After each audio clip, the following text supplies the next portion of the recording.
the age old like Warren Buffett approach, which is like, your rule number one is don't lose money. Rule number two is don't lose money. Rule number three is don't lose money. It actually does apply here because it's when you look at a person's trajectory in life, like the amount of passive income that a person can bring into their estate really depends on how they treat the income that they already have. This is The Fighting Entrepreneur, the podcast dedicated to entrepreneurs looking to change the world.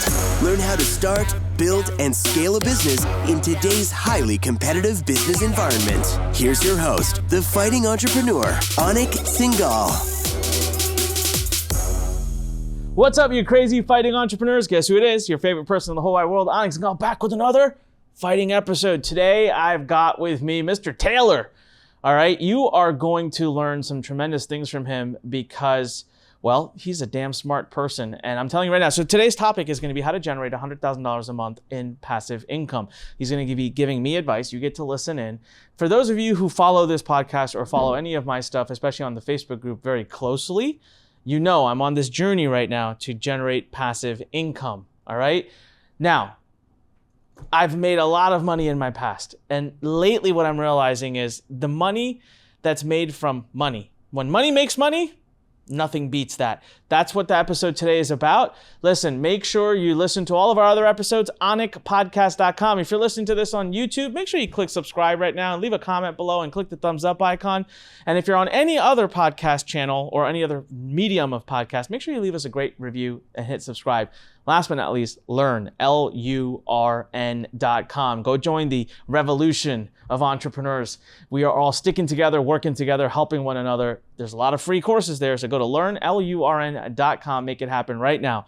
All right, so without further ado, Taylor has now developed over 6 8-figure brands. He's got 2 different headquarters in 2 different states. He's got over 200 people on his staff. I'd say he knows a thing or two about building a business, but the thing I can really tell you is, I don't know if it was 4 months ago, 5 months ago, 6 months ago, I caught a post he made that caught my attention. And it made me pay closer attention. I've known Taylor for a long time, but this made me pay closer attention. And that was, he said, passive income is the best kind of income. And for me, because I've been so focused on that, it caught my attention. And then shortly thereafter, I saw a tweet where he said, hey, I just crossed $100,000 a month in passive income. And that really got my attention because it happens to be my freaking goal. Now, I'm pretty close, but I thought it would be great to get Taylor on, to ask him some questions, to let you listen in. And I kind of want to know how he's doing it, what he's buying, where the passive income's coming from, and what he suggests we all do. My favorite thing about Taylor, though, is when I asked him, hey, what do you want me to say about you when I introduce you? Is he said, look, I love people, and I'm focused on teaching people how to make their income matter, how to create impact. That's huge because and I'll tell you one thing, that only comes from someone who's made a lot of money. For example, for me, I've made a lot of money, and all of a sudden, I look back and I'm like, man, it's all about impact. It's all about change. It's all about helping people. So you know he's done it when that's the advice he gives. So without further ado, help me welcome to this podcast, Taylor. Taylor, man, thanks for being here. I am so excited for this episode. I feel like we are overdue because we talk all the time. Every month or so, we're in each other's inboxes, and we've talked about this before, but it finally made sense for us to do this conversation. So I am glad to be here. Yeah, man, I agree completely. So listen, let's just jump right to this is my opening question to you, and you could take it from here, and we'll kind of go back and forth. But Taylor, I want to make $100,000 a month passively. You're doing it. What should I do? What would you tell someone about how to get there? So the age old like Warren Buffett approach, which is like, your rule number one is don't lose money. Rule number two is don't lose money. Rule number three is don't lose money. It actually does apply here because it's when you look at a person's trajectory in life, like the amount of passive income that a person can bring into their estate really depends on how they treat the income that they already have. And so the easy answer, there's an easy answer and a hard answer, and I'll give you the easy answer, but I would probably guess that you want to dive into the weeds a little bit on it. If you can take the amount of return, the yield, there's two sides to this equation. Time is the first one. Yield is the second. That's all there is. If we want to simplify, I'm a teacher, you're a teacher. Teachers are like God's gift to the planet. Like teachers right now are undervalued and underpaid. Like they're the most important species. Like if you can teach, you can change the world. And so what we do is we simplify concepts. And there's two elements here, time and yield. People want to get around time. You can't. If you have $100,000 that you invest into the market for 12 seconds, it doesn't matter what your yield is. You're not going to have any passive. It doesn't matter. So if you can take the yield percentage, what you really need to do is you take the amount of money you want to make. $100,000 a month is $1.2 million per year. It's just 100,000 times 12. You take 1.2 million, you divide that by, let's say, a yield of 9%. So 0.09, and it will give you the number, the figure that you need invested into the markets to achieve that. So just do it right now, $13.3 million. So if you can find 13.3, put it into the market at 9%, you're good. Now, the reason that I believe real estate is such a fascinating asset class is because 9% is like, I don't know many people who are like fully invested into real estate properly that are only pulling 9% out of their investments. When you get into layering of different buckets and different return structures, you get an exponential yield. And exponential yield means whatever your cash flow is, you compound that with appreciation, which you compound that with refinancing. And so we're seeing clients right now who, from a cash on cash standpoint are 15, 16, 17%, not 9%. So what does that do to the amount of money you need? It changes it drastically. So let's say $1.2 million divided by 0.15, you only need $8 million now invested into the market rather than 13. You do 20%, you need even less. So the amount of yield that you can pull out of your investments is really important. And the thing I try to remember though is you can't rush your way to a defensible portfolio, a well-constructed, autonomous, defensible portfolio. You got to let it take its proper time. So we can go into all of my asset allocations. I'll tell you anything that you want to know. Our portfolio across the board, we're over 50%. Not 9, not 15, not 20, 50. We're over 50 because we've layered in all of the different returns that are available to us from an appreciation standpoint, refinancing, debt paid down, cash on cash. And then I've personally got a lot of investments that are just really constructed for mitigation. You don't want to put $8 million into the market and then the market crash. So I would rather take a little bit more time, a little bit longer, and make sure it's safe than to compress it down and not have a moat. Does that make sense? No, it makes perfect sense. 50% though, that's incredible. Like that definitely caught my attention. But for everyone who's listening, I want them to understand he's taking into account a lot of amazing things that real estate brings to you, right? So leverage, the fact that when that appreciation happens, you can refinance it, pull that extra equity out, and then go use that to multiply it by putting that as a down payment on other properties. The one part, Taylor, that you didn't even speak of, and this is actually the part that first got me finally into real estate, was tax savings and the tax benefits of real estate investment. So my CPA tried years ago to tell me when I was making millions, hey, look at this. And at that time I was gung-ho, like, no, I'm going to make millions and real estate is stupid. And, 7%, 8% is dumb. And, I wasn't even ready to listen. And then when I was ready to listen is when I started having to cut these massive checks to the government to pay taxes. And so I called my CPA and said, why aren't you doing your job? Why do I listen to news and I hear about the rich who don't pay taxes? How do I get to be one of those rich people? Like that's not me. I'm paying taxes. And he's like, I've been trying to tell you for years. You weren't listening. So that was when I started to understand. So everyone, the thing is with real estate, A, there's a huge tax benefit up front. B, a lot of the income you make gets written off through taxes. C, when you sell in the future, you may not even need to sell. You can lend. And there's huge benefits. And so I love what Taylor says. When you compile all of that, a return of 7, 8, 9% is so misleading because you're actually making a ton more than that. So Taylor, let's break down your portfolio. Where are you invested? Is it all in real estate? Do you do anything other than real estate? And then I'll ask you some other questions. Yeah. I definitely do. My largest allocation right now would be real estate and permanent insurance. Those would be my two biggest.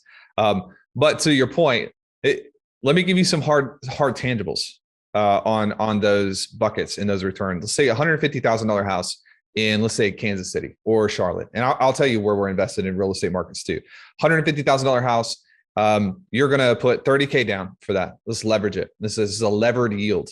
Leverage is so important because you don't end up paying the debt down. Your tenant pays the debt down. Wealthy people, I'm sure that you've talked about this topic of inflation, but or we can go into that if you haven't, like macro and currency. So people in the middle class, they tend to really get hurt by inflation. Inflation makes everything more expensive. If you go to the store and bread is more expensive, milk is more expensive, gas is more expensive, everything more. But the people at the top, wealthy people, they have inflation as a profit strategy. They're profiting off of inflation, because if you can go in and buy a house for $150,000, but only 30 of it is your money, $120,000 of it is debt, that house is going to appreciate for two reasons. Supply and demand is the first reason, and inflation is the second reason. Well, the differential between what you owe on the house and what the house is worth, that's your profit. So, you take dollar cost averaging for the stock market, your average cost basis that you get in versus the amount that the portfolio is worth, that's your profit. Wealthy people are doing the same thing, but with inflation. And so inflation actually reverses. If you're wealthy, if you can think like a wealthy person, then you can reverse this and inflation becomes a profit stream for you. So $150,000 house, you put $30,000 in, you have $120,000 of debt on the property. Okay. That $30,000, here's what we see. This is off of Kansas City numbers. Every market's a little bit different. $5,000 a year in cash flow, $8,000 a year in appreciation, $3,500-ish in tax savings. That's what you're talking about, like using the depreciation, and then $1,500 of that tenant paying your debt down. Let's do the math right now. Like, I'm going to add it up right here for you. Like 5,000 plus 8,000 plus 3,500 plus 1,500, $18,000. It's a 60% return. Yeah, there you go. Off of $30,000. And then, I told somebody this morning, because I'm writing a book on this called Levels of Wealth. And it's like so freaking fun because I'm getting to describe some of these concepts. Levered real estate is like, let's say, hey, I've got a bank account with $150,000 in it, and I'm going to give it to you if you give me $30,000. You would do it. It's a freaking good trade. But here's the situation. You can't use all $150,000 until the year 25. Every year from now until 25 years, we're going to unlock a little bit more of that bank account. And I'm going to pay you $5,000 a year just for taking ownership of the bank account. Oh, and by the way, every year more money gets added to the bank account. So 25 years goes by, that account's not 150,000 anymore, it's 250,000. You got paid $5,000 for 25 years and you get the whole bank account. It's literally switching around of your P&L so that the tenant is paying off all of your liabilities and you're getting all the upside for the piece of property. And so this is something you can do this in multifamily. You can do this in storage. You can do it in single family. The reason I like single family so much is because my bet is that humans will always want to have a roof over their head to live under. And there will always be a percentage of people who want to live next to the right school. They want to live in the school zones. They want to live next to the hospital. And so when you look at risk mitigation, what we're saying when we buy a 300 unit multifamily apartment, you're reducing your risk exposure down to, like, I don't know, 30,000 square feet. It's a lot. And with single family, I can get that risk exposure down to 500, 600, 700 square feet because I'm actually sprinkling through the zip codes. And so we'll have properties where it's like we're scattered around the metro and we've got a percentage of allocation around school zones, hospitals. And so to me, the risk profile is a lot more palatable with single family than it is multifamily. That said, I have great friends who do multifamily, but this is the reality. Like when we say 50%, it's not just like just a random number. I just did it for you right now. It's all of the buckets layered on top of each other. Yeah. No, it's an amazing way to look at it. And so everyone, there you go. When you hear real estate, you hear 7, 8, 9, 10%, you go, but it's actually 50 if you take a minute to understand.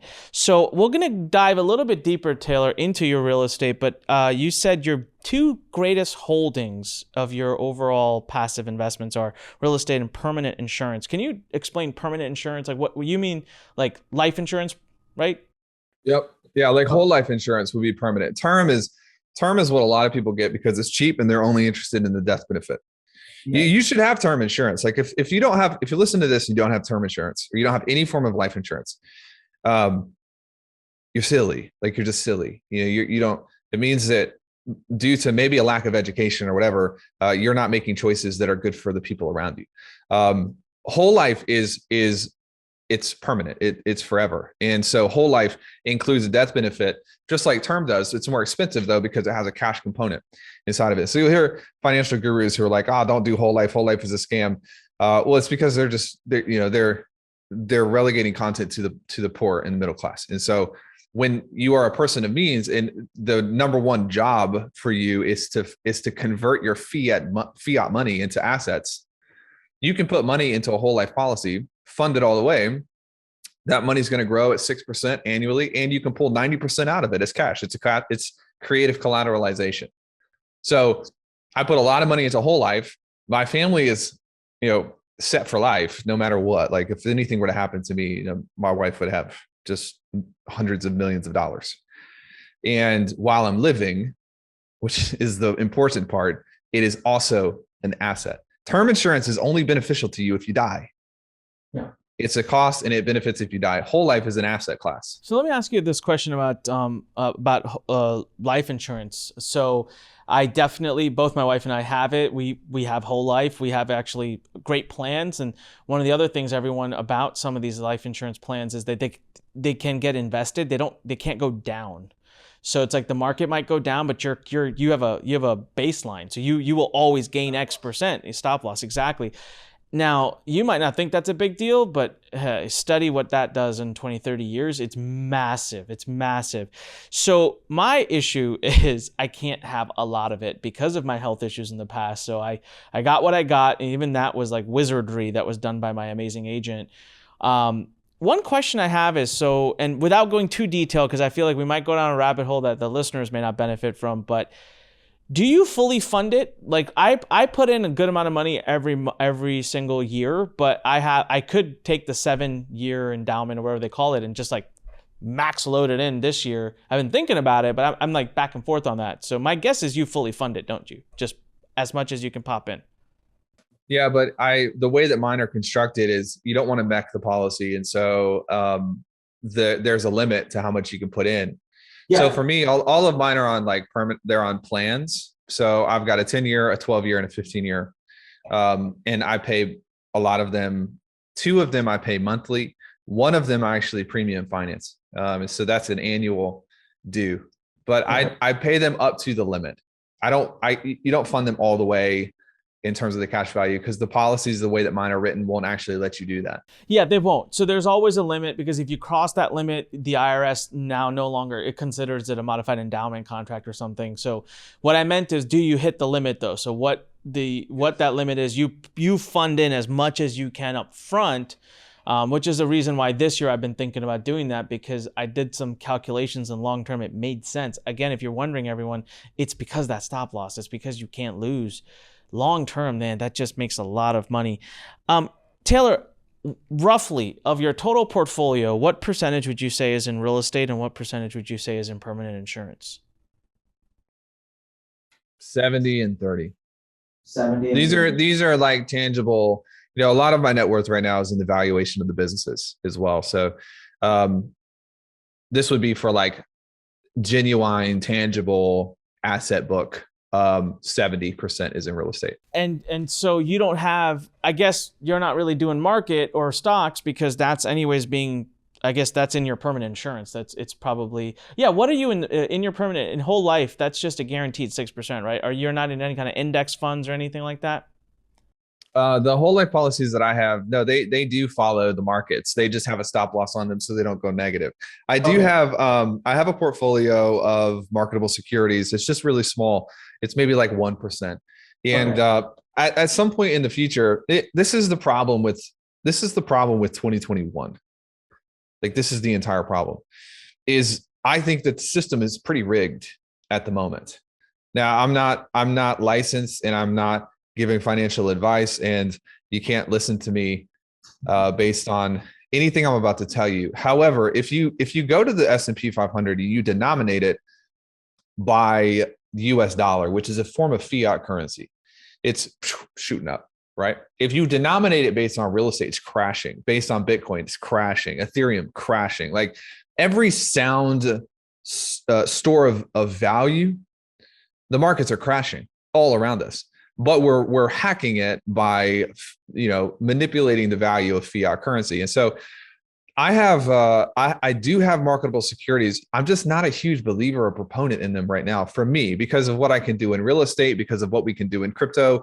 And I think that it's so boring. Like, I'm just like, I don't want to put money into that, especially in light of the inflation rate and what's happening to fiat currencies in our country, but also all around the world. It doesn't make any sense. So let me give you something right here just to think about, though.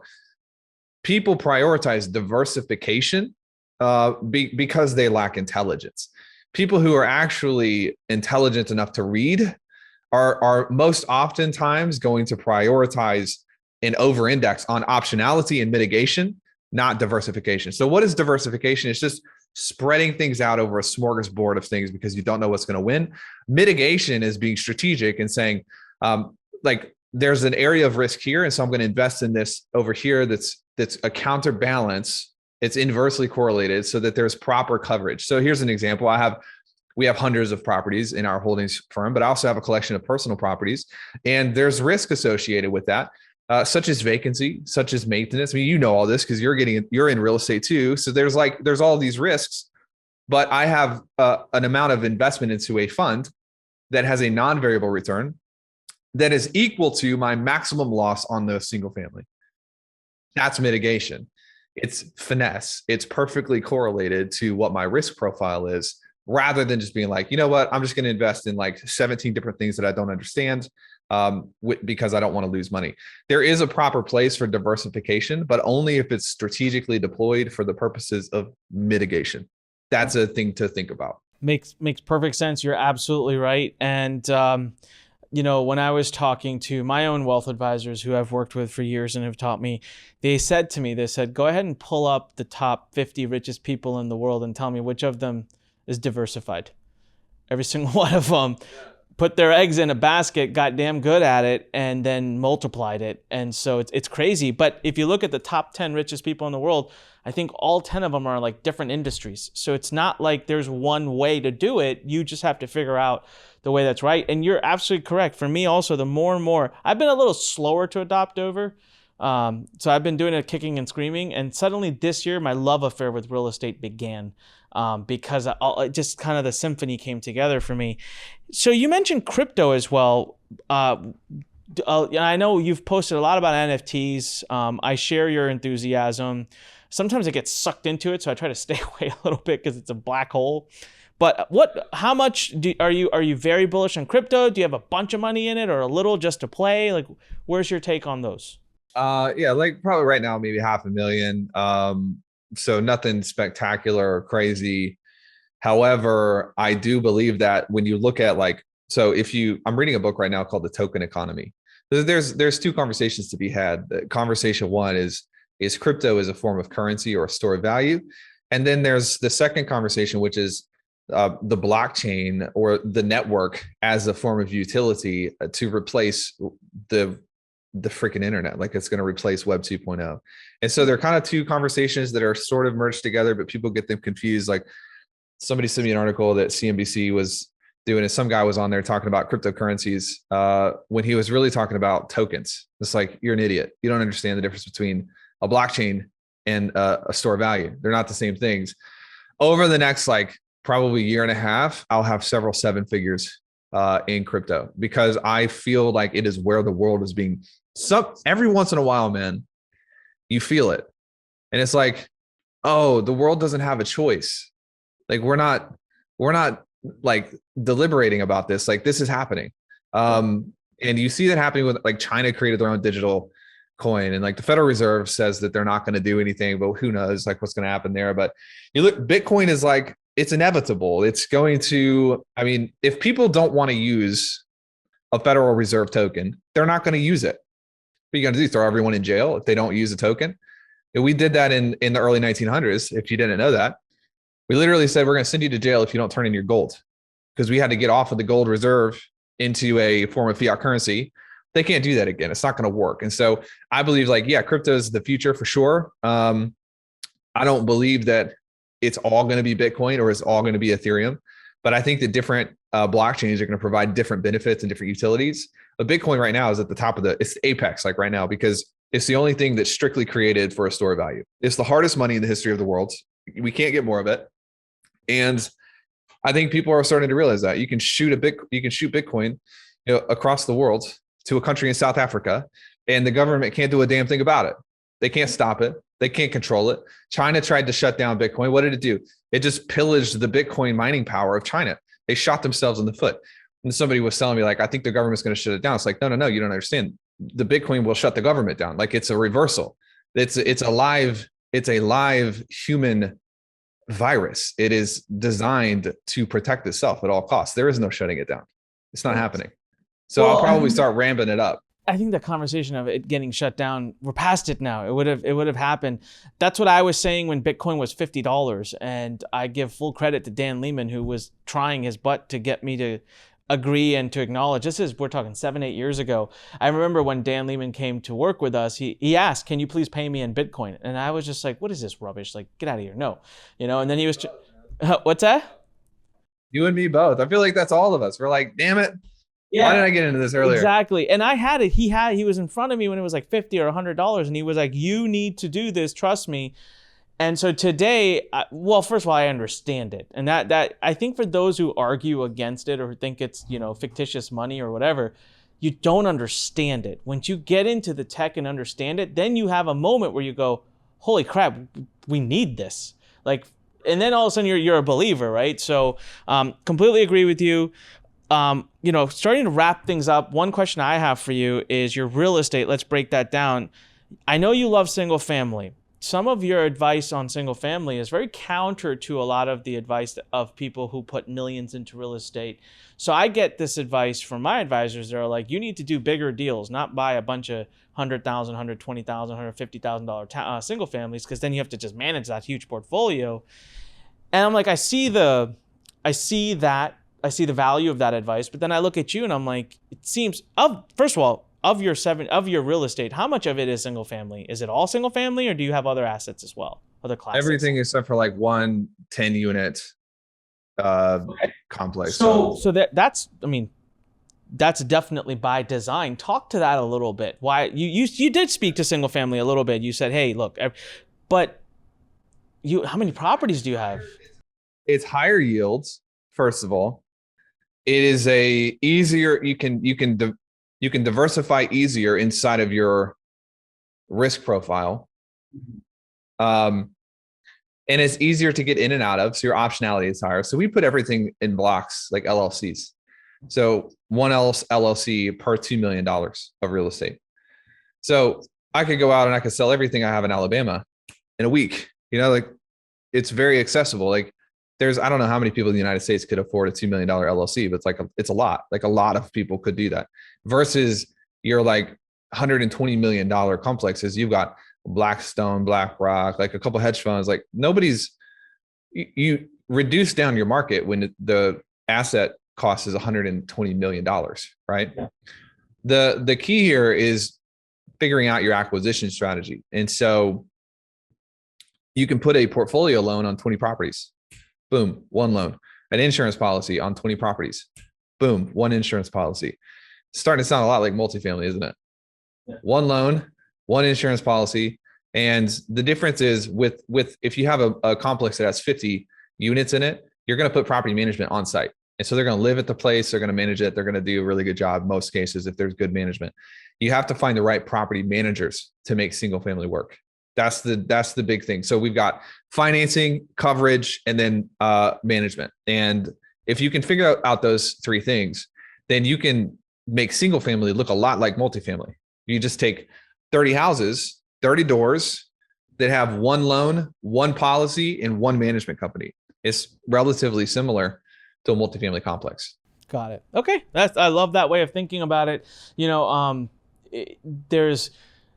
There's a lot of misinformation, and I've been getting cleared about it too, as far as like how you just said, 30 homes, one loan. When I first started asking about this portfolio loans a year and a half ago, I was told that doesn't exist. No one wants to do that for single family. I've since come around and realized it does exist, and you gotta be able to talk to the right people. Taylor, we could talk. Go ahead. Here's why. We're not teaching it. Yeah. That's why. The guys who are actually inside of it doing single family, I have no interest in. I think we talked about this because I was going to do an event and then it's like, oh, I can't do the event. Sorry. It was when we refunded you and a bunch of other people. It's because like, I don't have time to teach it. And I don't really know if I want to teach it. Like at the end of the day, there's so much education around multifamily. Why? Because they're raising money for syndicates. So you always sort of have to know like why someone's doing what they're doing as well. Like they're kind of creating their own wealth partners, so to speak, which is totally fine. But there is a big gap in the market, I believe. You should take this and run with it. I'll support you however you want to teach the single family way for big players because it can be done. It should be done. But if you go onto the internet or try to find it, it's like you've experienced it yourself. There's nobody teaching it properly. Yeah. No, you're right. Absolutely. Well, listen, Taylor, it's been absolutely epic. Thank you for your time. We could go on for hours, and I'm sure in the future we'll continue to talk. Lots more to learn. Where can people go to follow more of you, your thoughts, your teachings, basically to connect more with you? Please give us URLs, social media handles. How can people follow you? Yeah, if you probably the easiest hub, if you go to taylorawelch.com/links, LINKS, you can kind of see everything that I'm doing, all of my projects that are active right now. Twitter, I'm very active on Twitter. I'm on Facebook as well, but taylorawelch.com/links will take you to like the nucleus and you can see all of my projects. That's awesome. Everyone, there you go. You heard it. taylorawelch.com/links. I really cannot recommend it enough. If you want to start learning higher level thought ways to think about wealth, Taylor, follow him definitely on Twitter, and that's one place. And I follow him on Facebook, so I usually hear his thoughts, and I can relate a lot with them. But any education, anything he's putting out, take it very seriously. And of course, if you're watching us on YouTube right now, make sure you hit subscribe, leave a comment, click thumbs up, and make sure if you're listening to us on any other platform, please do subscribe and leave us a comment on that one as well. AnikPodcast.com to binge listen to all the past episodes. LURN.com to join our entrepreneurial revolution. Thank you for being here, everybody. This is Anik reminding you when life pushes you, stand straight, smile, and push it the heck back. And Taylor, thank you so much. You got it. Thanks for listening to The Fighting Entrepreneur with your host, Anik Singal.